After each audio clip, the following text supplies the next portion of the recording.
Padre, del Hijo y del Espíritu Santo. Amén. Amados hermanos en nuestro Señor Jesucristo. La Pascua, mis estimados hermanos, es la solemnidad de las solemnidades, la fiesta de las fiestas, el misterio de los misterios. La misma resurrección de la prueba de la divinidad de nuestro Señor Jesucristo, que como hombre murió, pero que también resucitó por su propio poder divino, ya que era el Verbo eterno de Dios Padre encarnado. Y así cumpliéndose en él esa misteriosa conjunción de la naturaleza divina y de la naturaleza humana sin confundirse. Repito, nuestro Señor no tiene una naturaleza o esencia o substancia teándrica, que eso sería concebir herética y gnósticamente una naturaleza compuesta de lo divino con lo humano. Y eso no es así. Son dos naturalezas distintas, pero unidas en la subsistencia eterna del Verbo Hijo de Dios. Y lo teándrico no es la naturaleza, sino las acciones de Cristo, que aunque las haga como hombre, cuando come, va al baño, llora, duerme, ríe, por ser la persona el sujeto de esas operaciones, son teándricas. Y de eso de un modo imperfecto, porque no opera la naturaleza divina. Y para que sean perfectamente y propiamente teándricas, tienen que ser operaciones, acciones, que no solamente lo sean porque la persona es la que realiza las acciones, sino porque cada naturaleza, la humana y la divina, conjuntamente operan algo, y eso acontece, por ejemplo, cuando Él hace milagros mediando su humanidad. Y digo esto porque en la Argentina gran mayoría de fieles, siguiendo doctores heterodoxos con mucha fama, tienen en boga esa confusión. Y no hay un solo teólogo que ponga los puntos sobre las íes. Y eso es una vergüenza.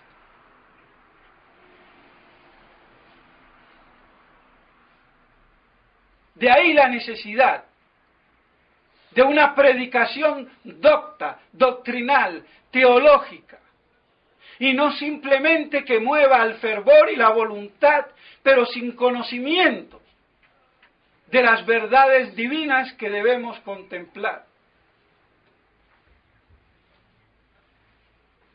Entonces, así vemos cómo con esta fiesta de Pascua es el culmen de la victoria de Cristo. Porque si Cristo no resucitó, vano sería creer en Él. Pero si resucitó, como lo dijo y lo previó, destruid este templo y en 3 días lo reedificaré. Y no como entendieron los judíos que se trataba del templo material de Salomón. Como nosotros, cuando hablamos de la iglesia, creemos que es la catedral o la iglesia primada o la iglesia de Chiquinquirá o de la Chichalandia. No, Señor. La iglesia es primeramente Cristo y todas las almas Cristo fideles que creen por la fe en la divinidad de Jesucristo nuestro Señor. Porque la iglesia como edificio, ya lo sabemos y lo han dicho santos, será algún día copada por el anticristo. Y eso es hoy un hecho evidente para el que tenga un mínimo de fe pura y virginal, y no una fe corrompida. Y así tenemos el Evangelio de hoy del sepulcro vacío. Van las santas mujeres para embalsamar a nuestro Señor con perfumes y lo encuentran vacío. Y el joven, que es un ángel, les dice: aquí no está, id y él os precederá en Galilea como os dijo. Es la prueba entonces cómo nuestro Señor resume así en él todas las profecías del Antiguo Testamento, que fueron tergiversadas, como hoy las profecías del Nuevo Testamento, y la única profecía escriturística y pública de la Iglesia, el Apocalipsis, lo es también, y por eso la gran tergiversación profética que hay.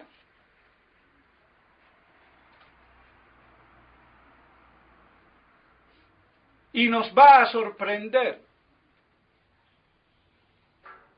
pero en plena Pascua, en la misa de la vigilia pascual, la Iglesia nos pone con la epístola el mensaje apocalíptico parusiaco. ¿Cómo van a saltar muchos? Ya es exageración, es locura apocalíptica. No, lo que tienen es imbecilidad antiapocalíptica de un clero corrupto y judaizado, que volatiliza las profecías.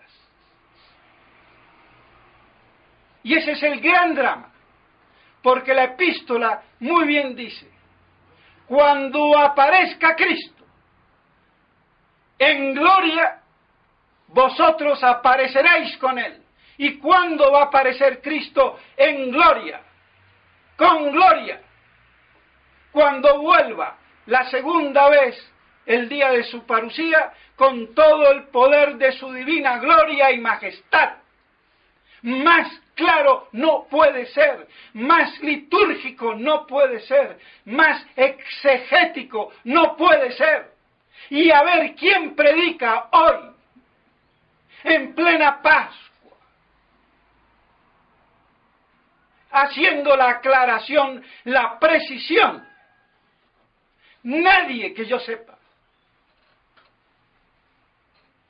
Y eso es por el deterioro de un clero mediocre.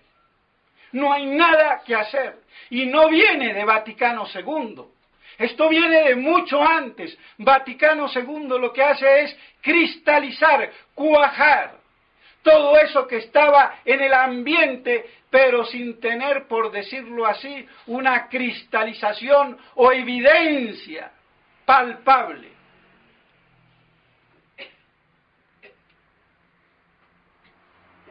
Así que si las Escrituras, la Iglesia en la liturgia, me pone en plena Pascua con la epístola de la vigilia pascual, que nos pide que busquemos las cosas de arriba y no las efímeras y pasajeras de esta tierra. Que tengamos nuestra mirada puesta en el cielo, en las cosas divinas de Dios, por la contemplación que debe de ser nuestra oración. Y termina con esa gran esperanza. Cuando aparezca Cristo, vos en gloria, vosotros apareceréis junto con Él. y no me vaya a salir algún sacristán ladino, parecido al de la anécdota del padre, el cura Brochero, que eso será cuando lo vean antes de la sesión los 40 días. Porque sería un error craso de ignorancia y de intelectia. Porque Jesucristo, cuando se aparece después de resucitado, no vuelve, porque todavía no se ha ido. Para que vuelva es porque se ha ido. ¿Y cuándo se va? Después de la ascensión. Cuidado. Las escrituras hay que leerlas bien. Pero si se tiene el lente, la óptica, torcida, no se van a entender. Luego no hay ningún pero, ni resquicio de error en lo que digo y afirmo. Porque es la verdad. Que esa verdad no haya sido paladinamente expuesta, enseñada, es otro problema y muestra la defección sacerdotal en general, el estado mediocre del clero y mucho antes del concilio, porque el concilio no llega así por así. Hubo toda una preparación paulatina de siglos. Y por eso hoy llegamos al absurdo de hacer casi un tabú o privilegio de los herejes, como lo son todos los protestantes, que son los únicos que hablan de parusía, pero al modo judaico y carnal. Y eso hace espantar más a los pobres cristianos sin doctrina y con un clero más ciego que ellos. Entonces vemos cuán apocalíptica, parusiaca es la iglesia en plena Pascua. Y eso debe de ser objeto de nuestra meditación, de nuestra contemplación, de nuestra oración y de nuestra vida espiritual. Y no basadas en tantas novenas. Y no porque esté en contra de las novenas, cuidado. Pero no hay que atiborrarse de novenas, de devociones, de ejercicios externos, al fin y al cabo, sin contenido doctrinal, espiritual y de verdad, para que seamos ácimos, como dice la epístola de hoy, en la sinceridad de la vida pura, en la verdad conocida y amada.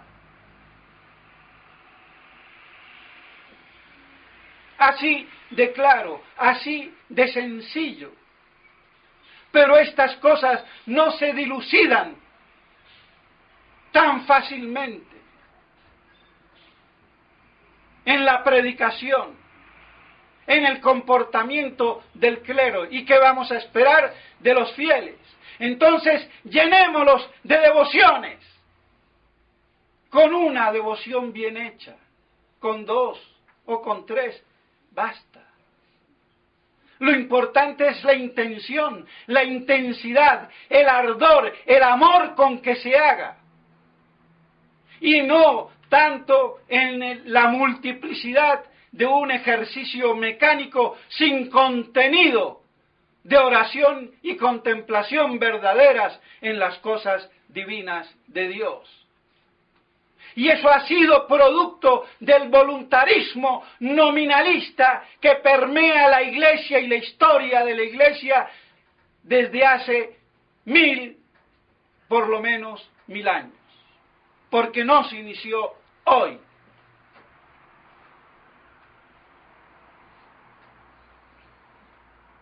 ¿qué vamos a hacer? Y para rematar, y para hacer cortacabezas, la expresión de todo eso quedó estereotipada en el Kempis.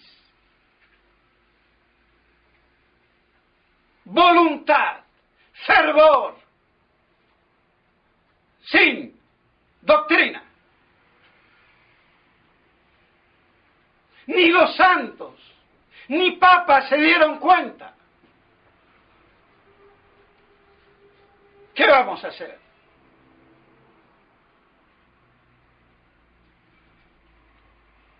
Y así muchos se escandalizan. Y qué curioso, los que más se escandalizan son los sedevacantistas a lo bruto, los viscerales. Porque son acérrimos defensores del Kempis y antiapocalípticos. Y quieren ser la imagen imperecedera de la tradición. ¡No, señor! Y por eso se pasean por el mundo como corderitos cuando predican. No alzan la voz, no gritan, no claman, porque eso va contra la piedad. Pues un comino de piedad es esa. Y por eso se le llenan de maricones, y me perdonan, la iglesia.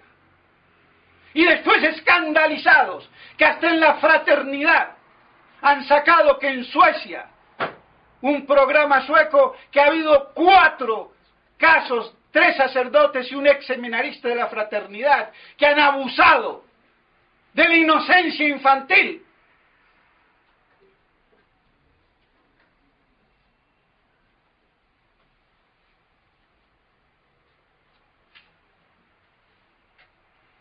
Bien hecho, para que aterricen.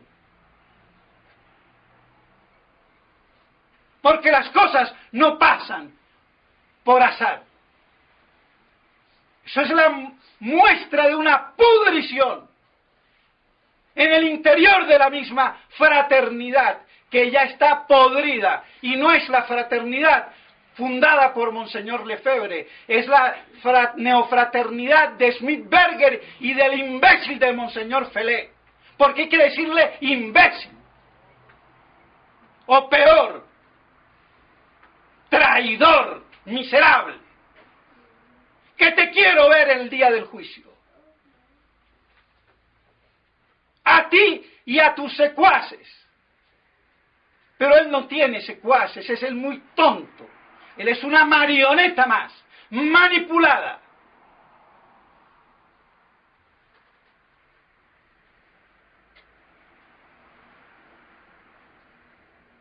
Y de los otros obispos, ni digamos, de Galarreta, Tissier, Williamson. La misma cosa. Nada más que uno con etiqueta de Coca-Cola y otra con Pichicola. Y otro será con Cacaola. Pero el mismo merengue, embotellado. Y quieren detentar la verdad e incluso la resistencia. Monseñor Williamson lo que está haciendo con el Monseñor Ford es destruir la verdadera resistencia, que no se inició con ellos. Y así tienen dividido a los sacerdotes que han reaccionado después.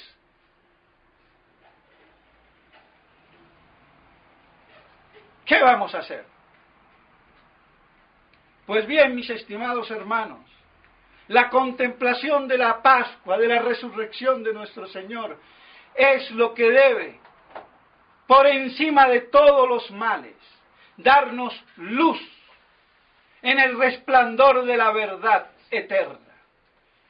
Con esa esperanza puesta en el cielo, en las cosas de Dios y no en las de aquí abajo, que son efímeras, pasajeras, aunque sean buenas. Ya no hablemos de las malas, no hablemos del pecado, sino aún de lo bueno, de lo noble, de lo verdadero que haya en el mundo, porque no somos maniqueos, que creemos que la materia es mala. No. Todas las cosas las hizo Dios y las hizo buenas, que después, por la malicia de la apostasía angélica y del hombre, se hayan desvirtuado es otra cosa. Pero aún lo bueno es efímero, es pasajero. Y Dios nos propone una vida eterna, sempiterna, para que se colme nuestra alma en la beatitud eterna de Dios, en la contemplación de la Santísima Trinidad. Entonces, por muy malo que sea el tiempo que nos toca vivir, y apocalíptico hoy, es lleno de esperanza en el cielo, es lleno de esperanza en la tierra, cuando aparezca Cristo con su gloria. ¿Y cuándo va a aparecer? El día de su parucía. Y ese es el triunfo de Cristo Rey, el triunfo de los sagrados corazones de Jesús y María, el triunfo del Inmaculado Corazón,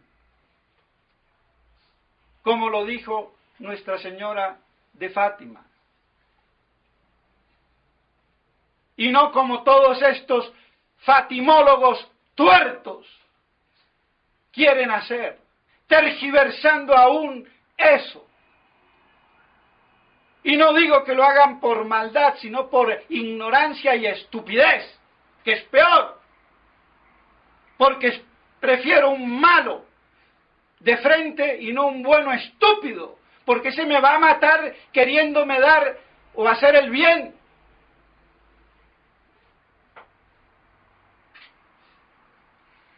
Así de claro. Entonces nuestra mirada en las cosas de Dios y esa esperanza bienaventurada